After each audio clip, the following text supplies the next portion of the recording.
Welcome back to the Building Thriving Lifestyles podcast. I'm so excited that you're here. I'm your host, Eiki, and today I have a really special guest joining us. His name is Nick. He's a physiotherapist, both in person and an online physiotherapist. I got to know Nick in Dubai, and we have had super many interesting chats. And today I decided to invite him onto this podcast to talk to me about his experience with working with the highest level athletes in the world and their road to recovery. I think this is an interesting one for anyone who is recovering from an injury, or maybe if you've never been injured, you need to listen to this before that ever happens, so that you know how to deal with it and what to do when the time comes, or if the time comes. I mean, no one is guaranteed a pain-free journey through life, so this is a must listen for everyone. But without further ado, enjoy this episode and let me know what you think. Hey there, podcast friend. Welcome to the Building Thriving Lifestyles. This is the podcast where we are flipping the script on how beginners to advanced CrossFit, OCR, and HYROX enthusiasts can hit their peak performances, maximizing their physical capacity without those burnout blues and hustle culture.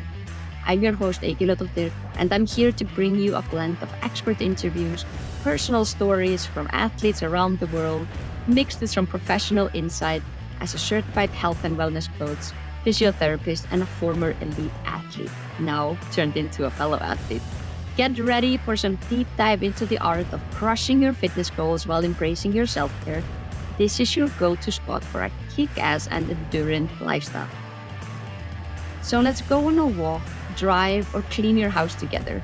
You just need to grab your headphones, hit play, and then let me take care of filling your ears with some actionable inspiration that you can use to build your thriving and your striving lifestyle. Hey, Nick, thank you so much for joining. I am so excited for this chat. It's been a long time coming. Thank you so much for having me. I was looking forward to this.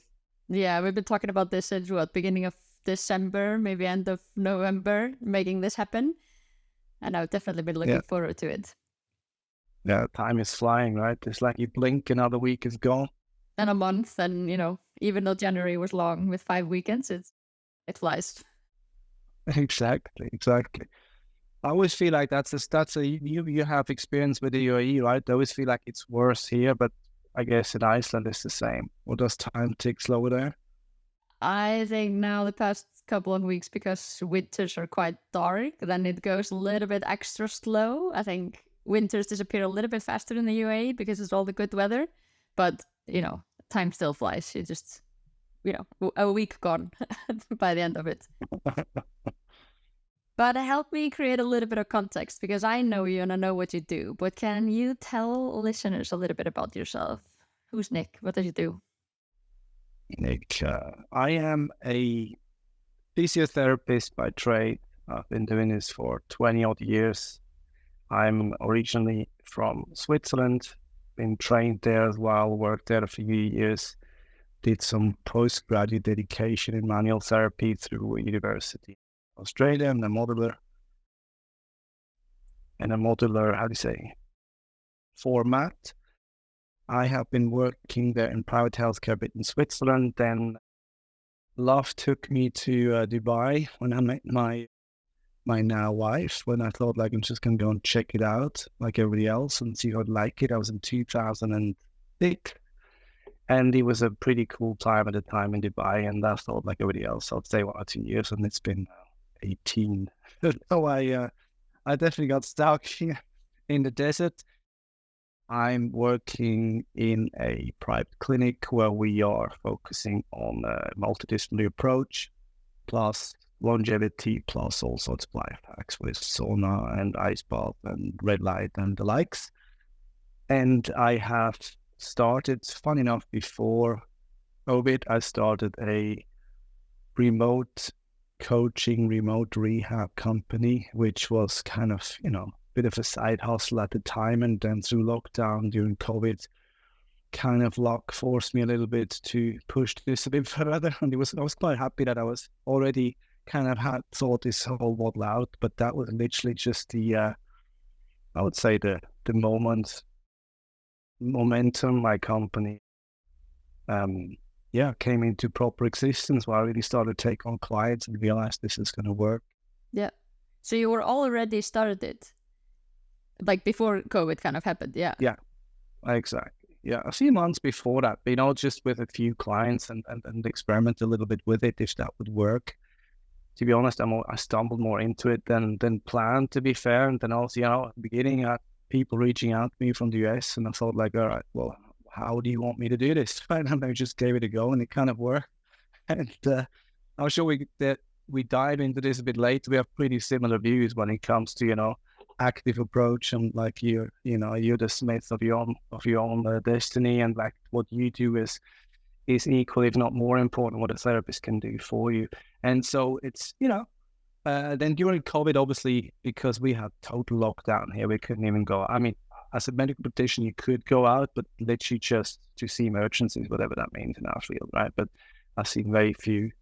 So income was cut to none, and we had to basically fight for survival for the clinic. And then the whole remote thing became obviously a lot more interesting. Mm-hmm. And the cool thing was obviously people's mind open up, right? Yeah, this is true. It's definitely a change that I saw in COVID as well with my clients. So even though it was something that I was trying to push before, people were just not really open for it until it was actually forced. And you didn't really even clients were scared to come see you in the clinic because everything felt like an infection risk, right? Yeah. I mean, to be honest, it was not fun to see me. We had to work in full surgical costume with face mask and glove. I mean, I told patients, look, you can come and see me, but this week it's not that much of a pleasure.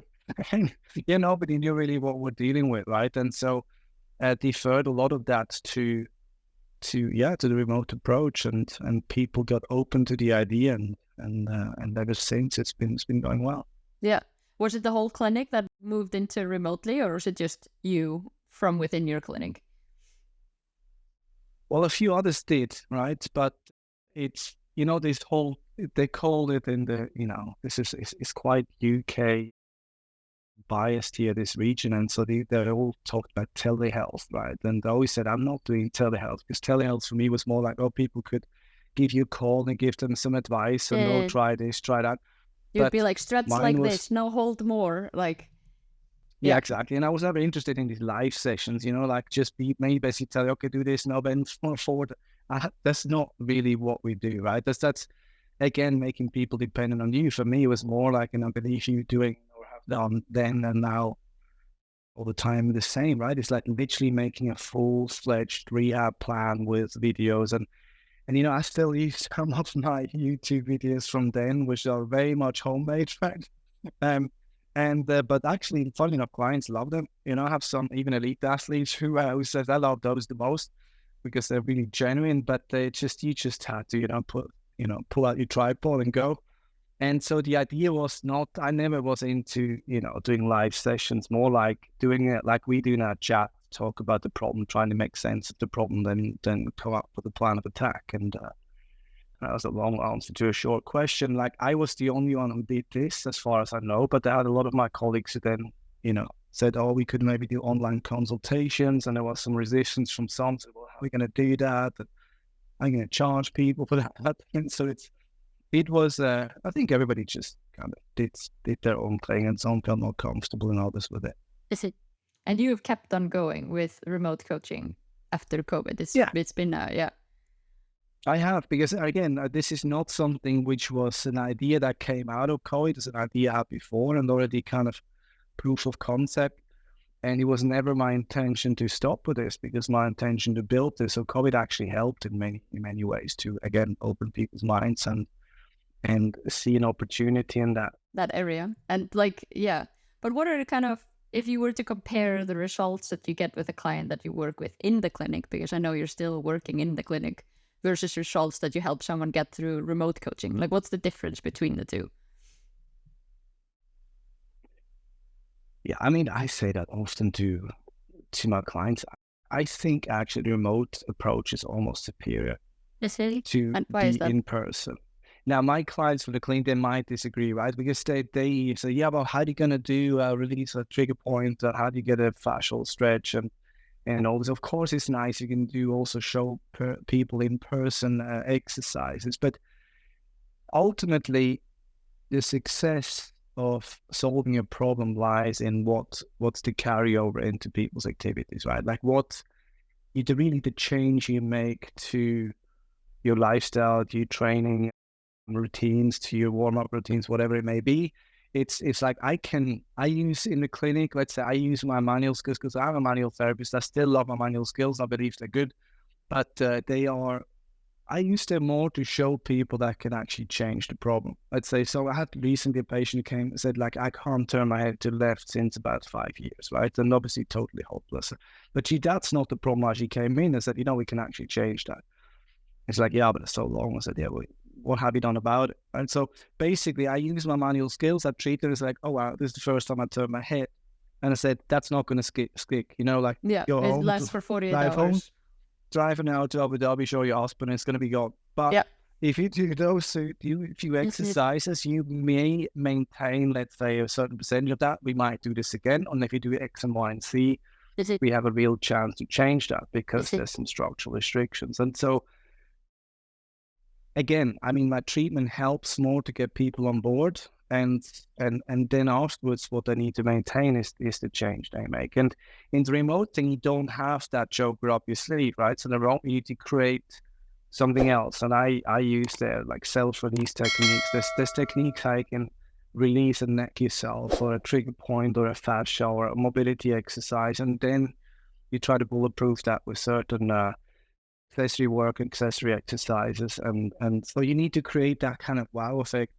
Otherwise, I need to find the buy-in and the wow effect. Exactly. I get people on board, right? And just literally, I think that moment when, and you probably agree to me, right? When people reach out to you online. I mean, somebody calls you from Thailand or from Australia or from South Africa, all these places. I mean, you need to be pretty desperate, right, to reach out to someone here in Dubai. Like you might have covered quite a lot of ground locally with probably some brilliant practitioners, right? And so you already kind of open to this idea, okay, this guy can't touch me. And I think that's probably the main difference is like in the online, then no, the roles are clear. Like I make a plan for you and you execute, right? And in the clinic, it isn't.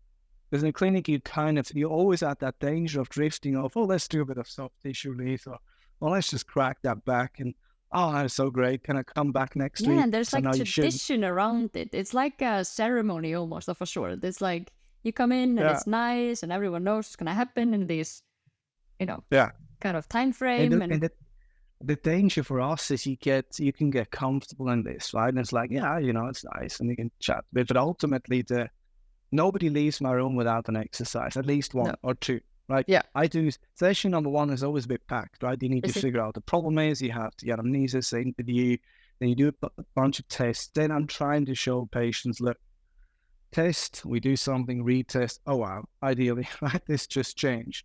And then, all right, now you do 1, 2, at least, maybe 3 if you have time, and do that till they come back next time. And then when they come back, said that actually really helped, right? Well, he helped for 2 days, and then he came back. Well, have you done the exercise? Well, I tried. Yeah. And the ones who did it, that usually works. And so, again, with the remote coaching, they've already decided that they're going to be doing the exercises that you give them. So you get that, more of a long-term consistent buy-in. Yeah. Exactly. They know there's no other way, right? It's like, if I don't do my exercise, this is going to be a waste of money and time, right? Exactly. But I have clients in the clinic as well that, they often, a question you often get here, shall I come for a checkup like once a month? And I said, well, or maintenance is a favorite word, right? And so like your maintenance is actually what you do, not what I do. But if you want to come and visit me and you'll help me put my daughter through school, I'm fine with that. But I'll tell you very openly, if you do exercise, you don't need that, right? Yeah. And so not until you encounter a problem or a restriction. Yeah. I use sarcasm a bit to kind of convince people to actually to show them the opposite. Most people are happy. I can see them another time. For me, I always say, I want to get rid of you. I want to see all your friends on your recommendations. But actually, my ideal case would be they don't have to see anymore with the same problem. That would be mission success. And this is definitely something that you and I have connected on when we have spoken about physiotherapy. It's like the classical thing is like chiropractors are like, no, I'm going to sign you up. You have to come here every month for maintenance for the rest of your life. Whereas like, I don't want to see people. I want to solve their problem and then I want to send them out the door and then Exactly. Maybe if you And look, encounter a different problem later, come back. exactly. Like I want, if you should ever go up a bit have a shoulder issue, not a back issue, then I'm happy to see you again and hopefully do a similar thing. But I mean, I see people that it's crazy. I mean, I see this patient not too long ago who I checked her and she said she had this pain for X amounts of years. And I thought, looked at it and so that can't be that hard. And it very trivial things. And then she said after like a session or two, she felt a lot better. And she said, I've been, going to a profession I won't name right now and X amount of time a week. And she did a down payment of, I think it's about 45,000 there. So it's equivalent to like something between $12,000-$13,000 down payment, like for a head. And I was like, that's just crazy. People buy a car for this money, right?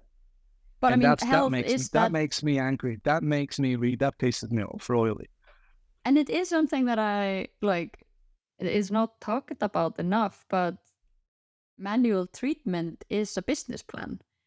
Subscribing someone to services for a long period of time, X amount of like sessions, and not solving their problems is very beneficial for the practitioner, but it's not, beneficial for the client. We ideally should be promising people results and then solving it in as few sessions as possible, as opposed to subscribing them to multiple sessions and not solving their problems.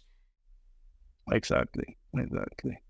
But there's also, I mean, very honestly, there's also these cases where you feel like, okay, this person, I think 2-3 sessions, teach them a few bits and pieces, maybe do 5 minutes or something manual as well. And then you feel like they're getting better. And then all of a sudden they're not, and they feel like, okay, you aren't too much, they're getting better. And then they're not, instead of this stop and go. And before you know it, you're there a few sessions down the line. You think like, this is not what you should do. What am I doing? Every time you feel like you want to pull the plug, you like they get better. Like, okay, now it breaks through. So it happens. I catch myself getting comfortable. I'll try not to. I'm going to be very honest here because and there's other patients that just need that. They say, look, I know you don't want me to, but I really feel like I need it for my confidence or reassurance. Because we're not just treat, right? They also give people reassurance. Absolutely. And I say, look, but that's an agreement between two parties, though. Yeah. That's an agreement between two parties that you're just coming in for a reinsurance and, the other stuff that comes with manual therapy. But as a guideline, you should solve problems. What I realized as well is patients in the clinic now, I see them and I just want to get that show on the road, right? So I do this first session and then say, what, I'm going to send you a block of exercises. And I give them almost a full-fledged solution, right? Or like a massive step, which would normally cost you like 3-4 sessions to teach them, right? Because we have limited amount of time. Is it? And I think sometimes I can't get them come, show them 2 exercises like properly, sometimes with instructions, cues, etc. You really want to teach that thoroughly. Instead, I can send them a few YouTube links from my video library with like cues and reps, and I shoot myself in my own foot theoretically. Then again, not, because people know I really want to change. Yeah. No, absolutely. So more and more, actually, my clinic approach becomes remote, which is good enough. Or a hybrid version, mainly. A little bit of this magic and a little bit of the other magic as well. Exactly. But I always want to sell the exercise magic. If somebody's not interested in that, you're trying to sneak it in through the back door somehow, right? Because this is ultimate. You're going to get measured on the success of this endeavor. And this is how you get the success. Yeah, I strongly believe in that, and you do. Yes, I do as well. We can agree on that one. But absolutely, that's a really nice segue into like, who do you treat? What are the most kind of clients that walk through your door? Are they specific types? Are they into something? Yeah, well, to be honest, all sorts. They come from all realms of and all parts of the world, and all that's the beauty of Dubai, and also all sorts of activity levels and different types of sports. But yeah, I have people from everyday life. I treat that too. People are saying I only treat athletes. I don't. I do enjoy doing this, of course. And yes, I do happen to see quite a lot of athletes and, a lot of people from the strength sport, CrossFit, functional fitness, and CrossFit in specific, because, you create a certain name and then that's the tribe you attract. Do you attract? And I really enjoy that. Yeah. Nothing, I guess, it's you know how this scene works, right? It's like you treat somebody well and solve their problem, the others get curious, and it's a, I mean, specifically sports of CrossFit is a group of people highly intrinsically motivated, and they're really driven to get better every day. And injuries are in the way, right? Or niggles are in the way of getting better. So they don't, well, they're stoned as well. But there's a lot of people that try to nick things on the head when before they happen, and some wait until hell breaks loose as well. But generally, people are really, and that's what I really enjoy about treating is this type of client is they're really motivated to actually change, and not just, as you know, it's not just about getting rid of a pain and a niggle, but also actually get better, because the pain is a sign of a movement inefficiency often, or something going wrong, and if you correct that wrong, lots of other stuff turns right. You must get strong. Yeah. Exactly. It's definitely something that I've experienced myself on my own body and with the clients, is that you fix something that was painful, but now you also perform better. It was like, oh, pleasant surprise. Exactly. And so like that's in the clinic, but I have also, everyday warriors. I mean, people are like just recreational sportsmen and women. I also have, elderly clients. And the interesting thing is I actually apply the same principles to them. I know that I make them do a snatch, but the concept is the same, right? It's like ultimately to condition the body up. You need to create certain balances in the body. And I don't treat them that differently, except obviously the activity level you prepare them for, because paradigms are the same. Yeah. What are the similar injuries that you see in the recreational CrossFitter, function fitness enthusiasts as in the elite sport athletes? Well, recreational, there's a multitude, right? First of all, now let's clean up, and I'm sure you agree with me as well with that pre-assumption that CrossFitters get hurt more often than others. I've seen some of the most horrendous injuries from footballers in their 40s and from rugby players and who wants to play the rugby sevens at the age of so and so. I'm in that age group myself, so I'm not knocking this at all. Shoulders but out. I know if I go and play football or a rugby match now, like my injury risk is probably high, even though I'm stronger than I've ever been. But so CrossFit is, I honestly can say that is not more injury prone than any other sports, and that's even been proven with certain studies. I always joke that the CrossFit, like all the stuff that happens to you in CrossFit, is something that you self-inflicted. It's very seldom that the bar attacks you or the pull-up bar decides to tackle you. It's usually something self-inflicted if it's in CrossFit. I have not seen that often either. That the apparatus is inflicting injury on you. Yeah, but it happens in football and rugby. Exactly. Now the sport doesn't hurt you, and also that it's, again, back to your question. I'm not sure if this is the most common injury. I mean, back is very common, right? Shoulders are quite common. I would say back and shoulders probably something I see quite a lot. Knees, that's probably the most. But then that links, that is connected to the ankles, that is connected to the hips. So ultimately, but pain in those areas is probably the most. It's like the friction points. Most common. Exactly. Your elbows is also classic, right? But again, elbow issues are often grip issues. Knee issues, which are non-traumatic, are often more hip or ankle issues. And so it becomes a full body problem. And again, this is where the magic, this is what I love about this, is that it's a full body sport, right? That means you really need to connect the dots. Is it?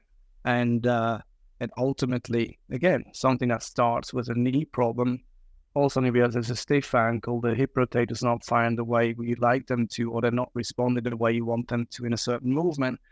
Also, the pain is gone and squat has improved, right? Or all of a sudden the shoulder pain is gone, but your overhead position is way better. So I would say pain or injury is an opportunity, especially in this. And that's the beauty of this sport. Is like, I'm not saying football is not holistic, but it's like, you can have a bad shoulder, you're still, playing all right, or your wrist. But with CrossFit, it's really using everything from the ground all the way up to that bar. So it's from hand to the feet. You need to create tension, you need to be able to stack the joints. And if that doesn't work, you'll leak power somewhere, and that will result in pain or injury eventually. Absolutely. I'm not sure if I answered your question. Yeah. I mean, you said about friction points. I was just wondering if it was a similar type of injuries between the elite athletes and the kind of more recreational athletes. If it was kind of similar intensity of, for example, a shoulder injury or similar, let's say, like something that looks alike, or if it is kind of separate issues? Well, it isn't. I mean, they're not that different, right? They're performing at the much higher level. They are generally a lot fitter and they recover a lot better, right? Like and I think this is where CrossFit injuries, the recreational athletes happen is, I mean, everybody watches the games or watches the all this competition. They want to lift the weights they lift. They want to be as fast or like, do the muscle ups like they do and or go unbroken and this and that. And it's just different if you sit in an office for 8, 9, 10 hours a day and then you train twice a day or try to train twice a day, something's going to give. And it's usually recovery, right? The food, the sleep, cortisol levels, you build more inflammation in the body. And so let's say if you want to train like the pros, you need to recover like the pros, you need to eat like the pros. It's a lot more. But again, what is a pro, right? I mean, it's not a team sport. If you play football for AC Milan, you're told that go there, train, come back, ice bath, go there, massage, come back, stretch, or you're even being stretched. As a thing that is seen that when I worked with ATP tennis players, same thing. They all do their thing, what they think is right, but they don't really know because nobody tells them exactly what to do, right? Exactly what to do, yeah. Even though it's getting more and more professional and people have teams behind them, and so we're trying to obviously change that, especially the elite athletes. But I think elite athletes, I mean, let's exclude trauma from this. Trauma is unfortunate when that happens. That's something, everybody's exposed to that. We can't avoid that, unfortunately, 100%. We're trying to, but it's not always possible. But apart from this, I think elites, they know their body really well. They know, most of them, when they need to back away, back off a bit, when they need maybe a deload.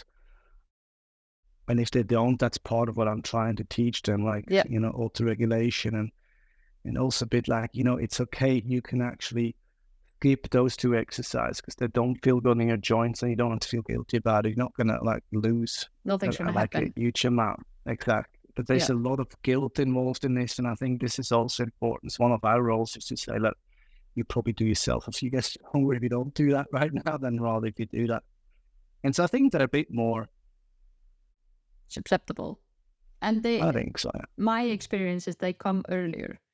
I often feel like recreational people have walked around with an overuse or an injury for a long time and been kind of like still running on it, still doing all the bits without kind of slowing down. Yeah, that's probably true. But again, it depends, right? It's like when they have access to this, but you have also your elites, they also have niggles and they think that's just normal. And I was telling them, I said, look, it's like you're supposed to hurt in muscles, but not in joints. Like when you train, it's hard on muscle, but joints are not supposed to hurt.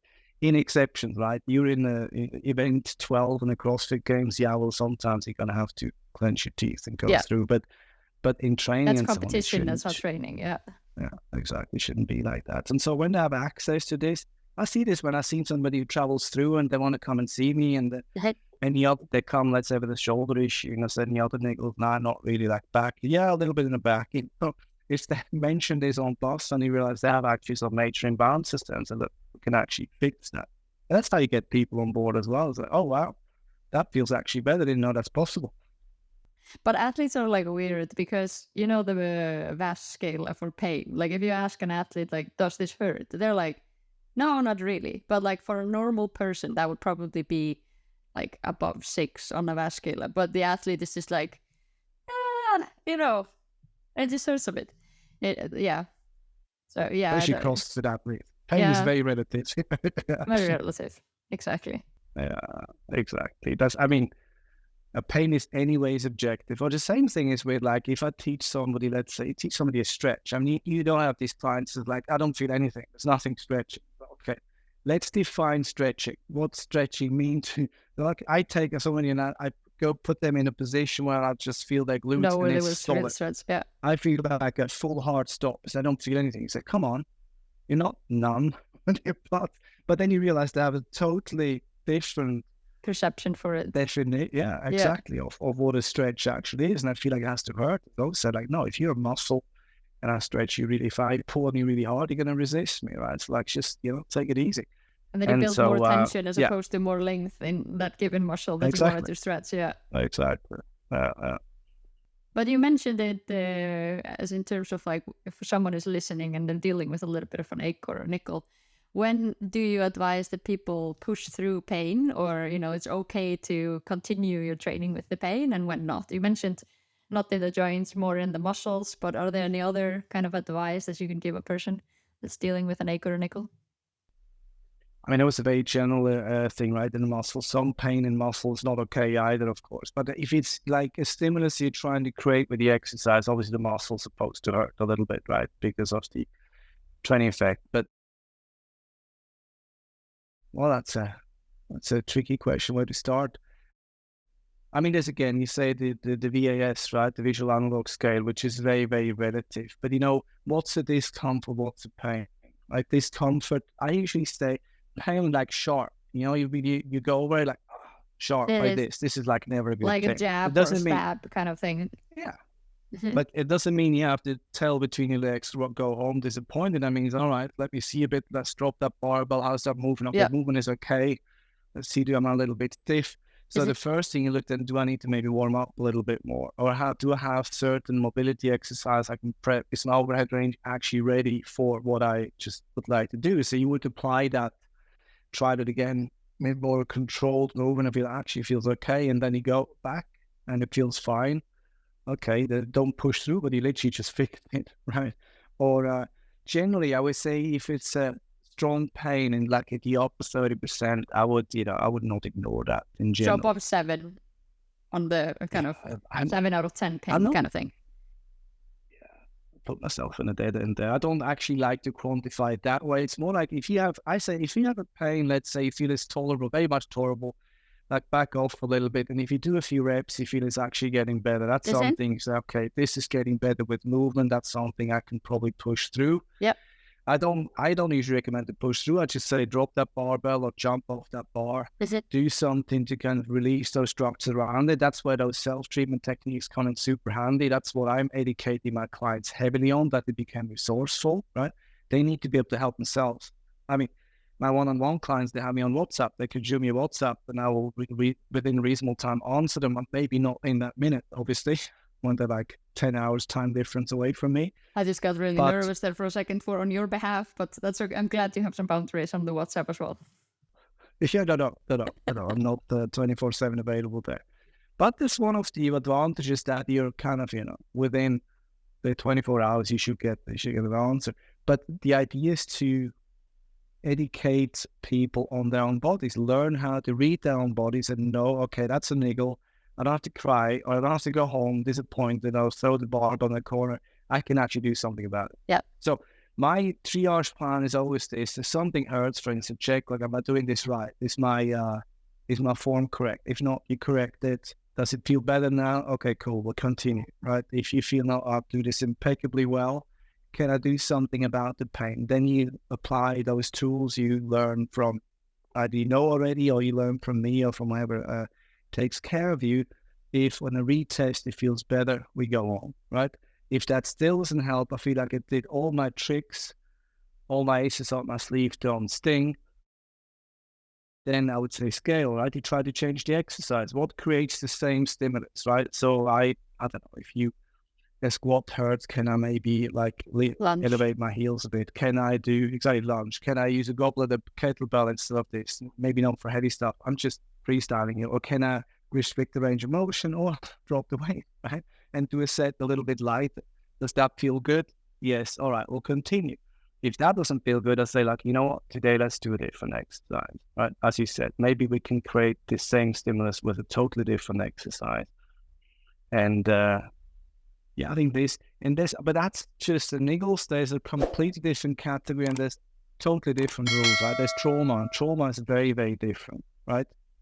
I often ask my patients, in the sense that it's a sudden onset, you know exactly when it happened, right? A lot of times you ask people when they start, like, yeah, I'm not sure, about 2 weeks ago, but it kind of snuck up on me.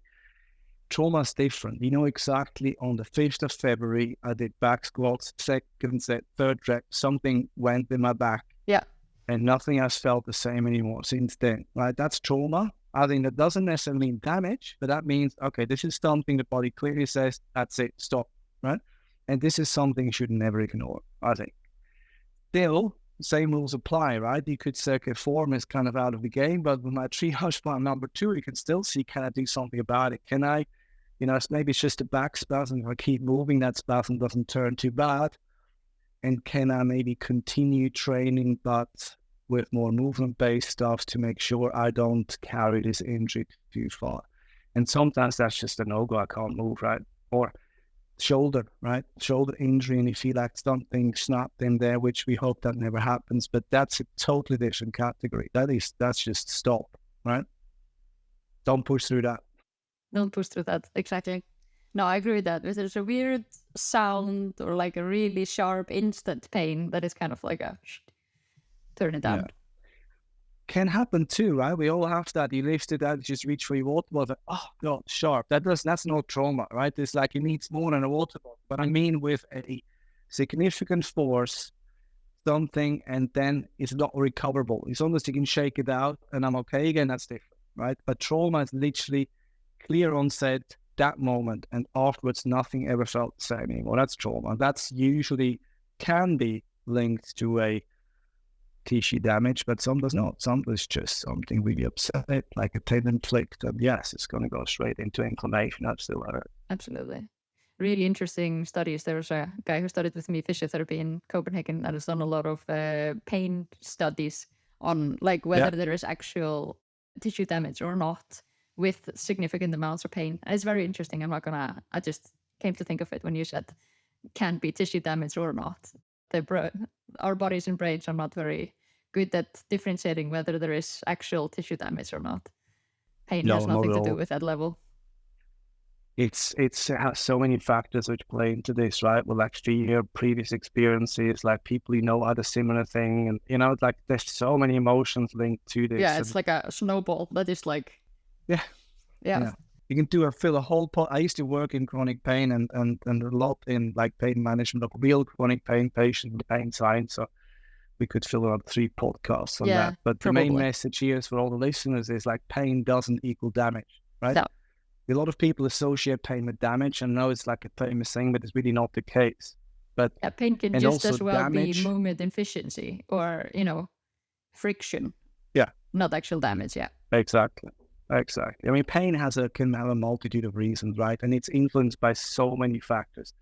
But also the other way around, right? Damage doesn't mean pain. I mean, you can do an MRI scan at any time. You and I, we can go together and have a shoulders MRI. I'm 100% sure there's no virgins, neither of us, having our shoulders. I have massive calcifications on my supraspinatus tendon. I have 2 torn meniscus. Like, I have all of it. And I know because we practiced scanning on my body parts.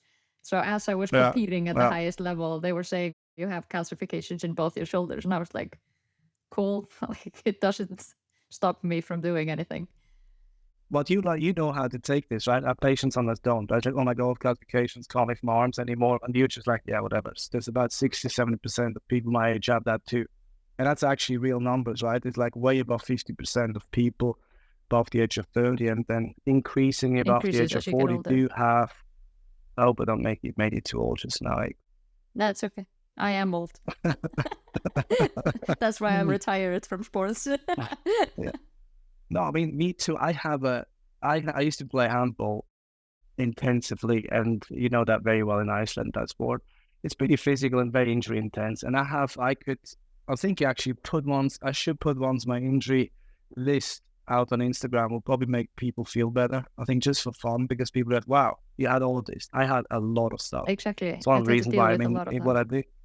So my scans will not turn out pristine, 100% not. But again, damage doesn't equal pain. Just you find something on the scan doesn't mean it's going to hurt, and doesn't mean it's a problem, and doesn't mean you have to stop.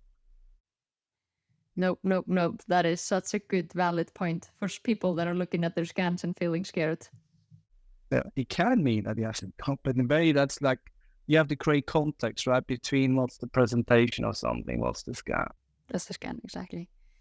Tell me a little bit about preventing injuries. We talked about some maintenance, and we've talked about when to kind of stop, not push through your pain, kind of listen to it, modify all of this, but what would be some strategies if someone wanted to prevent, I wouldn't say injuries, but we could also just say loss of function and pain?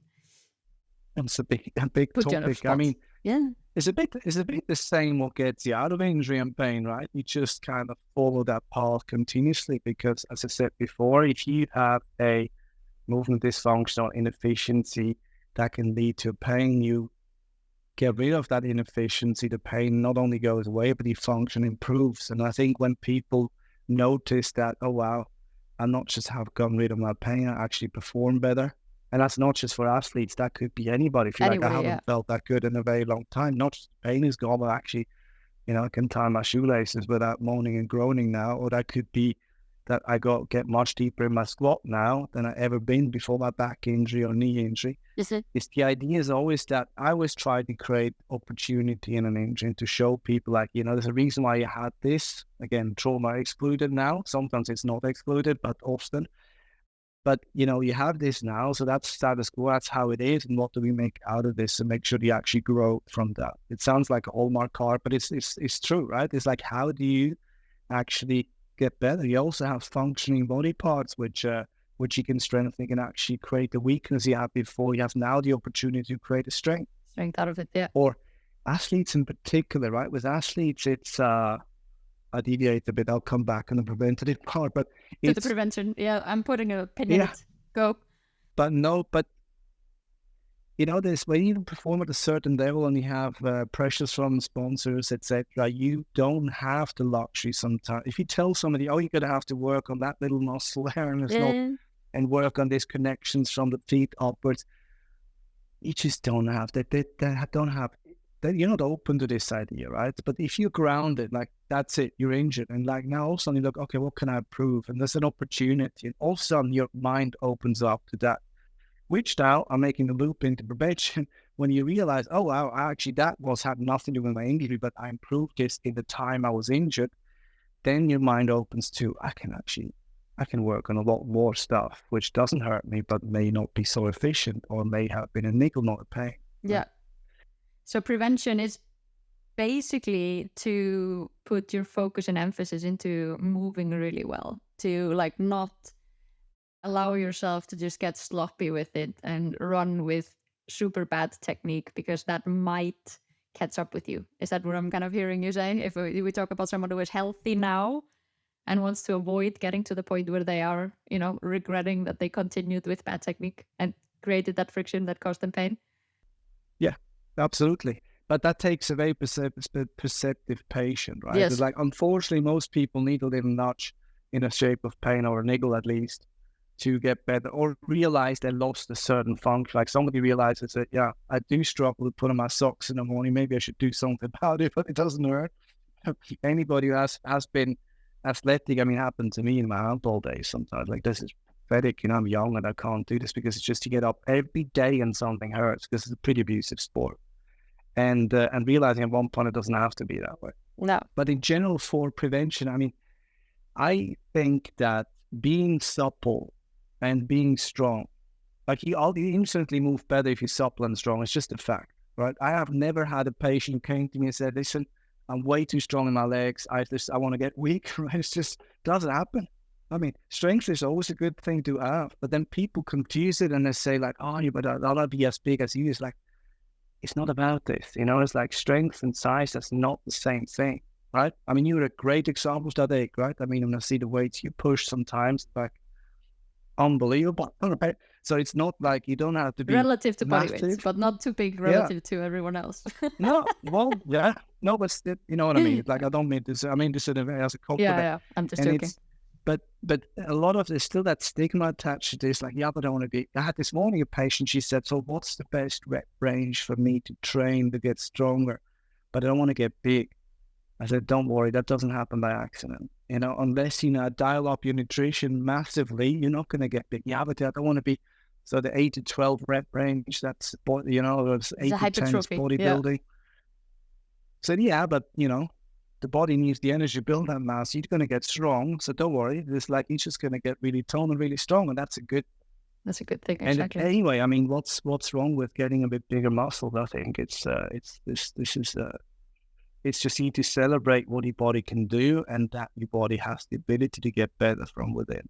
And for me, again, we talk about strength conditioning, we talk about mobility, but I always tell you it's the basics, right? I mean, get your sleep right, hydrate well, eat wholesome food in the right amounts, be active. I mean, it doesn't even have to be trained, just be active regularly. It goes in your realm, right? With your company. And what did I forget? Be happy, maybe. Yeah, I was going to say good social connections. Is that? I think that one is missing from it. But get those basics right, and that's the best prevention. But I mean, me, so I'm not the same, right? I had, again, a ton of injuries, and I rehab them mostly myself. People ask me, who do you see? That actually, whenever I can, I do it myself, because I find, and not because I don't trust anyone, I do. I have some very capable colleagues, but it's just often I find, like, again, I get a treatment, but I don't get a solution. And that's what I'm after. And I know exactly what I need to do. And if I need somebody to do that little tweak, then I'll ask for help. But I'm no different. I'm going to be very honest. When it stops hurting, I'm dialing it down for sure. Yeah. But isn't that the whole minimum effective doses? Like, it's not meant to be more. And this is something that I deal a lot with my clients, is that, like, you're not meant to do an hour rehab program every single day. You have in your toolbox, like, tools that you can take out when they become necessary. You do the minimum effective doses. That's correct. I have this. So let's take a lower back. This has been in the past an issue. Like, I haven't had any issues with this in quite a long time, because I know exactly what I'm looking for. I know if I stay well hydrated, I don't have back spasms, for instance. And if I keep my hip mobility in check, I mean, fitness is with myself usually not the problem. So I should be strong everywhere. So usually a part of it as well. But in my case, I'm moving regularly, so that's not a problem. But yeah, hip mobility can become a problem when you do a lot of strength work. And so I call them the physical KPIs. I know exactly when I feel a bit like the other day, I felt a bit like, okay, my back, if I don't address this, there's something coming, right? So what do I do? I unpack A, B, C. Those are my magic mobility exercise. I do those. I would check them once or twice a week. And if I feel like they're significantly tighter than I've been 2 weeks ago, I shift a gear higher. I do them every day. Yeah. Until I feel like I'm back to where I should be, maintenance mode, I dial it back and I'll check them once or twice a week. When I feel my back the way I did, I know I don't have to go and check them. I know they're tight. So I just literally dial it up again until I feel like I'm good. Right? I move well. And then, so I try not to let it get that far. Yeah. So that's my prevention. And with clients, that feeling, right? In the beginning, you teach them tools. And after a while, I said, I want you to filter down of what's your top three, what's your go-tos, right?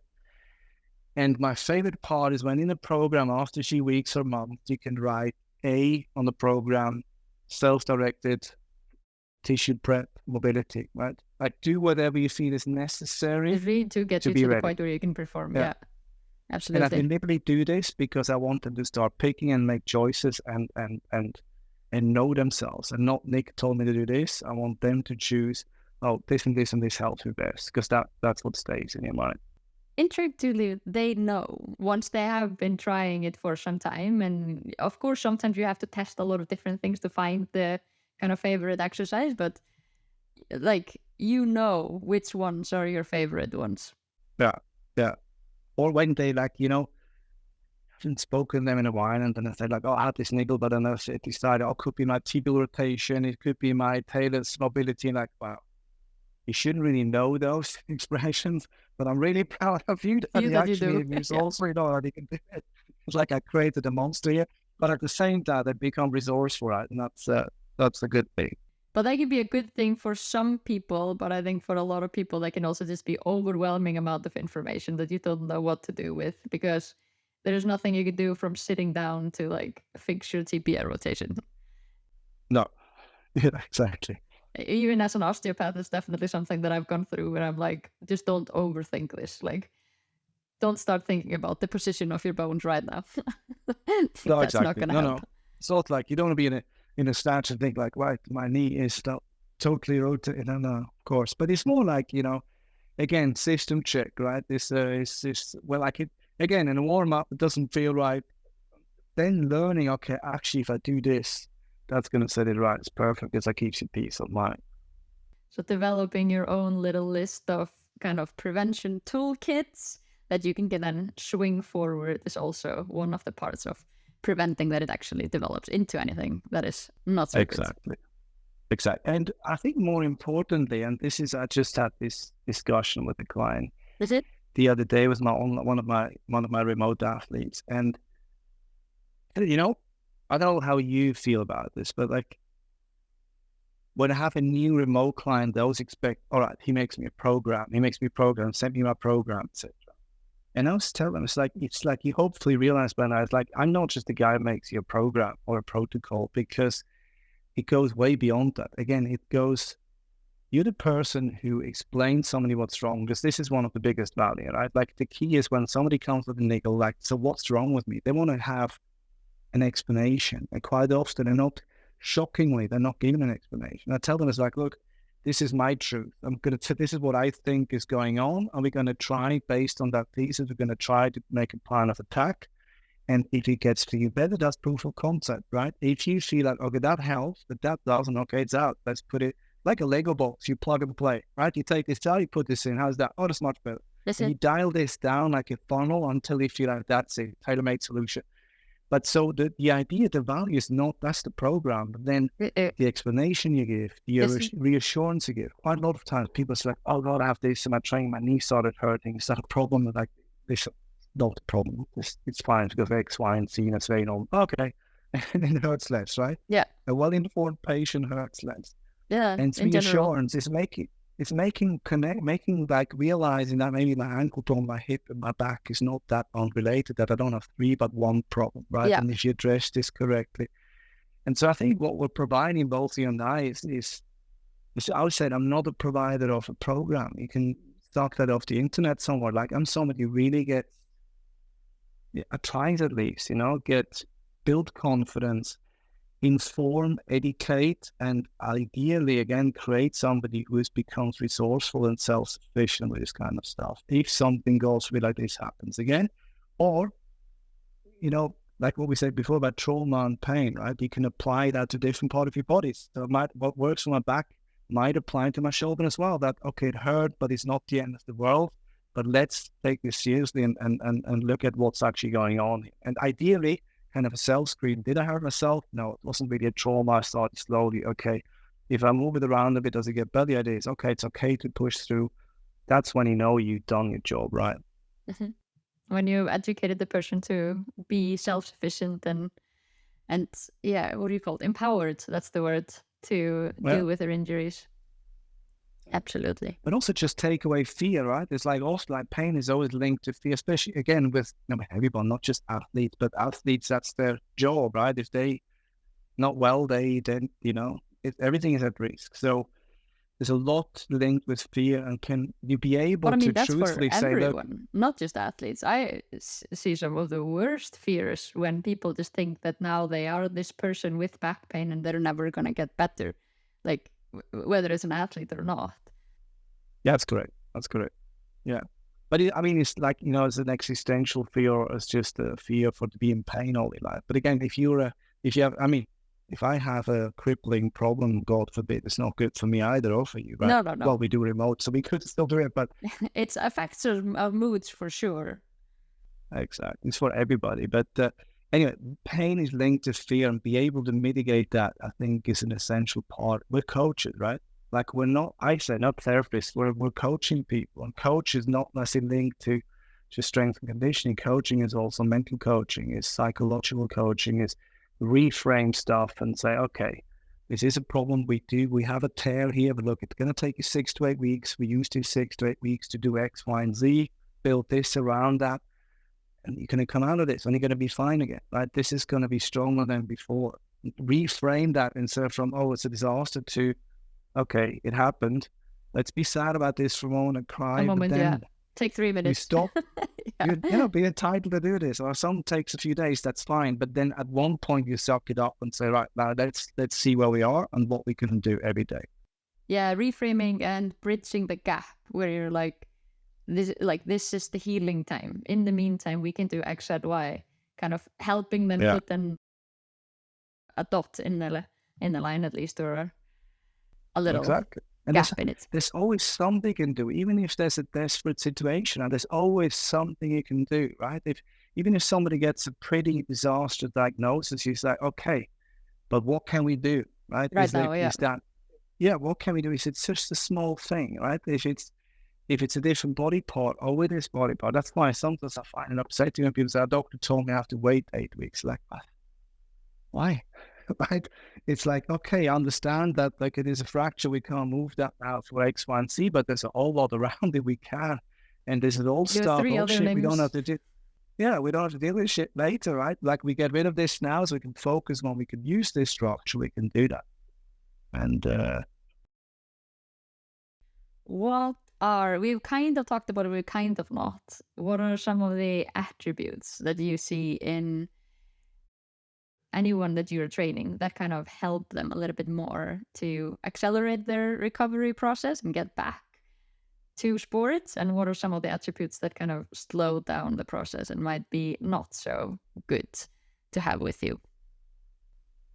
oh, that's many. Anything that comes up to the kind of top of the mind of like strong attributes that, you know, maybe something that someone who is dealing with an injury can focus on developing, because as we've talked about, there's so many things you can do outside the gym, but what is something that you could be focusing on developing outside the gym, some attribute to kind of help you through this process? I think in rehab, I think it's kind of, again, reframing and moving on and try to make that first step. I think how quickly can you come to acceptance of the situation and say, right, this was shit that this happened, but let's start, right? Move on. Yeah. And the quicker you can do this and also kind of put a bit this why me, why now, why always me, right? And the people, and I have a few examples in my care who do that spectacularly well. That just whatever life throws at you, it's not fun, but all right, let's do this. Like, nothing changed and my path is still this way, right?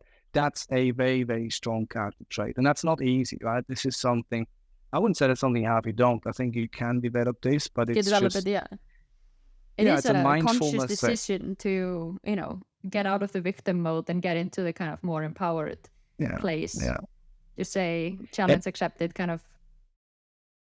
That energy you can waste on the regret or why did this happen, etc., etc. I think it's important that you have something ready, an explanation, and then, okay, I think this was out of our hands and this was in our hands, but it's in the past. We need to learn that we don't do this again if there was something in our hands, and then move on. So that's one thing, I think. The second thing, I think, the can-do aspect, right? The like always finding what brings me one step closer to where I want to be, right? You can look at your leg in a cast and think, I've ample injuries. I have my first ever, I destroyed my left ankle, had some metal plates and screws in there.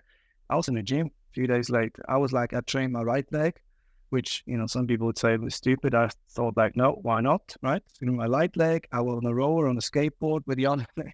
With the leg on the skateboard, I was training upper body.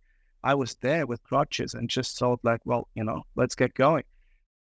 I have also patients who, it's just like, what can I do? What gets me just every day that 1% better, right? How can I move that needle a little bit towards recovery?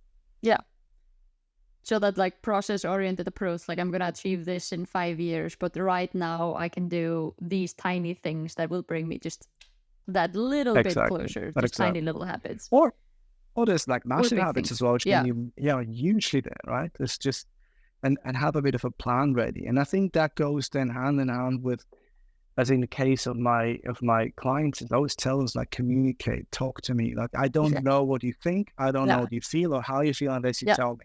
And if you just like everything is gravy, like sometimes you text somebody after 2 weeks, like, are you still alive? Still good? Yeah.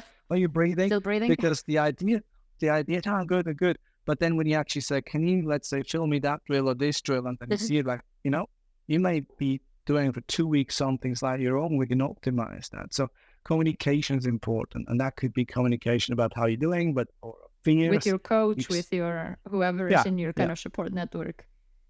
it's so important. Maybe some coaches don't like that. I do like. I think it's a very essential part Yep. because it is coaching. It's not just prescribing, right? Yeah.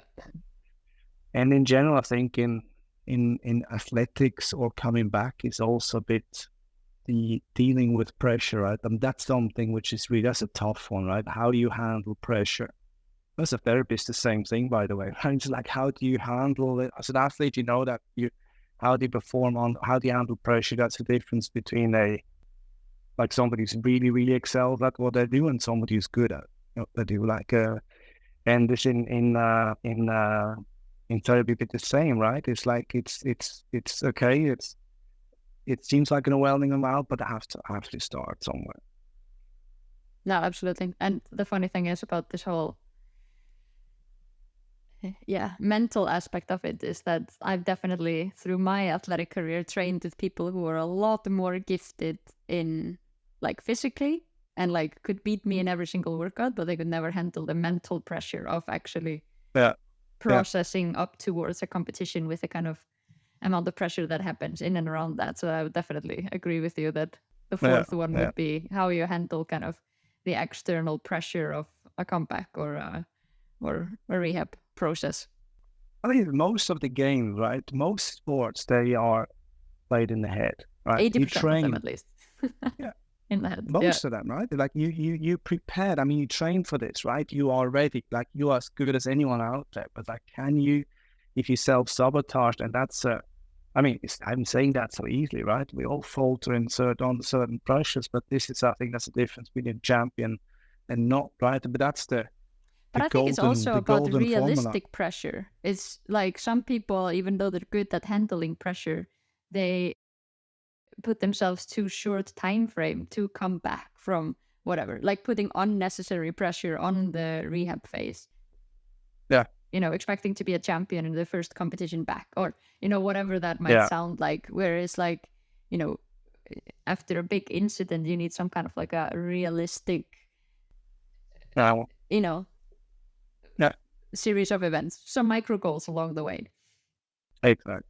But also, like, again, with just normal like recoveries, let's say somebody with like a back pain or so, right? It's like you coach them, you reassure them, and say, look, okay, your scan may show this, but so do 72% of people above the age of 40 as well. And like that has been there before you actually hurt your back, because this develops over years. And that's it. And you people come back and say, I actually realized I got out of bed really weirdly now for 6 weeks, and I realized I don't have to do this, and also feel better. So jackpot, like finally the penny dropped. And then people say, so you mean it's actually more in the head? I said, yeah, totally. Like a lot of injuries happen are dramatized in the head dramatically. And that brings me to the next attribute is just like, win that battle in your head. Yeah. And to say, these are realistic fears. I tell my patients that, look, here it is. Like, but don't go north, south, west, and east of here, and you're safe. Like, don't go here. Here gets hurt. Here can fuck it up, and here get hurt. But here, you can move freely. Yeah. As long as you listen to your body, right? Mm-hmm. Number one. So if you don't, these are the clear structures. And here you can't get hurt. You can hurt sometimes, but you can't get hurt. You can't harm yourself, right? And so I think that's a very, and then again, listen to your body, so you know exactly the kind of framework. And I think that's knowing that assurance of, oh, actually, that can't harm me if I do this, is that assurance makes they make quantum leaps once that is clear. Is it? No, that's so cool. I can really see those 5 for me. So that's really good. Sorry? I love those. I can really see those 5 attributes. I would totally agree with them. But then again, we agree on most things. No, I think those are pretty high up on those lists. I love that. Oh, yeah, now I'm just stuck thinking. Is there anything else that you feel like we've not covered today? No, we could probably keep going for quite a long time, right? But I mean, I think it's just for your listeners, right? When it's always these take-home messages, right? And I think it's one of those I always tell my patients is like, you are much better than you think you are, right? Hardly ever somebody comes in with, like, if somebody makes a step to come see someone or reach out online or whichever, they they know they have a problem, right? Very rarely you have that the husband sent them or the wife sent them and they don't really know what they hear. A little But, bit of both. Yeah, can happen. But in general, they know that, right? But, again, with this theater, I tell them also, like, look, you are much better than you think you are, because again, that huge battle is one in the head, and then knowing that, okay, this has been going on for a long time, it does hurt quite a lot. But as soon as you inform them, you give them all of this, everything you just talked about, right? Usually, if you don't even treat someone, they walk out better, right? Feeling better. They already, you can see the body language is different, their whole attitude, everything is different. They smile all of a sudden. Before it was maybe like very serious look or strained face. And when you see this, it's just know that. And I think to create that foundation is so important to heal, to get better. Yeah. But that's why we have this podcast, to kind of educate even more people that you can actually get better from injuries, and that, some of it is physical and requires attention, and some of it is something that you kind of have to deal with on the top floor. Exactly. It's a learning process, right? And this is why I think, you realize we talk this whole podcast now not about why manipulation is great or dry needling or scraper tools or whatever, all these bloody things people do by default on everyone. We haven't spoken about this, or very, very little. We spoke only about strategy. We spoke about coaching. We spoke about education. I think this is where the real magic happens. And so, to come back to your question, it's like I enjoy this. I enjoy what I do in the clinic, but I also do remote coaching in the clinic, so to speak, But I think it's just empowering someone is so much superior to again, you don't give somebody a treatment, you give somebody a solution. That's usually my tagline. Yeah, you try to solve their problems, not just give them maintenance of treatment. We're trying, right? We're trying whenever that's possible. Yeah, but I think that's again why I want to kind of talk about it out loud. And I'm not trying to shame all practitioners that subscribe people to treatment, but if you are a user of those type of treatments, then be critical. Ask yourself, is this solving my problems, or am I just maintaining my problems? Exactly. I mean, there's examples, right? For instance, like take acupuncture, right? I'm a big believer in acupuncture. I think there's real benefits in it, right? Again, as always, if the indication is right. Yes. That's something which is difficult to deliver remotely, right? You can coach someone. And to stab themselves needles. No, theoretically, you could say, what's the purpose of the acupuncture? What they try to achieve? Is there other ways how they could do this, like themselves, like in terms of lifestyle changes, etc. But it's, you can't do this remotely with needles, and sometimes that might be benefit, right? Yeah. But it's like a tool in the toolkit, but it doesn't stand alone. It's like I work with practitioners in Dubai that do acupuncture. I work with practitioners in Copenhagen that I refer to. If that is what is needed in the kind of whole kind of treatment. But it's very rarely that acupuncture alone solves any back issue. But it can be one of the tools. You can pick up that screwdriver for that particular screw that needed undoing when you're building your house, or needed doing when you're building your house. But you can't really continue building the walls with that same screwdriver. You kind of have to switch tools and use more tools from the toolbox. I actually this afternoon had a new client from Northern Ireland. We talked about this, and it was I won't name now what the issue was, but he asked me, said, should I go and see a massage therapist, went for a deep tissue massage? And I said, this may be indicated at some point, yes. And I think it will help you, but give me 2 weeks with those tools, try to create a change, because otherwise you see I got better, and your brain will go to massage fix, right? And we want to get away from this. I am sure it has its place. But I want you to clearly know I started this and that was the result. And I did this and that's the result. And when I added that deep tissue massage, and she was amazing, that really changed it. But what we're already creating here is what's going to maintain and prolong that result, or make this massage really effective, that it actually sticks, right? And so there's totally place for that. It's just, you've worked here, right? It's like every patient that walks through my door in the clinic is like, what have you done so far? So it's either the electrotherapy, ultrasound, all that jazz, right? Which is we stopped doing that 20 years ago. Yep. I never started really. No, but I never and there's started. the other part, which people who literally they stick They stick needles in everyone that walks through the door, and they put scraping tool on everybody that walks, and they're good, but they're tools, right? Same goes for manipulation. If I adjust somebody's SI joint, it's a tool in the toolbox, but the toolbox has a lot of tools, and you need to apply, as you said, the right things to this. And so no, this is definitely not against any practitioners, many good people out there. But you have these people who say, like, what do you think of whatever method? Well, I never heard of, right? And I always ask them, so, well, what's it for? Does it make you feel better? Yeah. Yeah, but also does it make you feel better? So yeah, it makes you feel amazing. So then what does it matter what I think, right? Yeah. But does it also stay? Does it make you feel good? Right? That's it. I said, you can do whatever you want. If it makes you feel good, that's fine. But if somebody has you come back for like 2 years, twice a week, then they have a problem with that. Yeah, but I have a problem with the business model. I don't have a problem with the effect that you're feeling from it. Cool. Yeah, absolutely. Yeah. Absolutely. No. Yeah, I know we could go on forever. So I'll collect some more questions and I'll rope you in again at some later stage. Absolutely. Anytime. Such a pleasure to have you. I'll let you get on with your night. Thank you for having me. No problem. Yeah, it's probably bedtime. For you, yeah. Yeah, exactly. I'll put in links to your social. Is there anywhere where you want to direct people where they can find out a little bit more about you and your services? Yeah, probably best is to my Instagram. This is where you find all the links. Yeah, exactly. In the show notes. Yeah. Absolutely. Thank you so much, Nick, for joining. Good. Thank you for your time.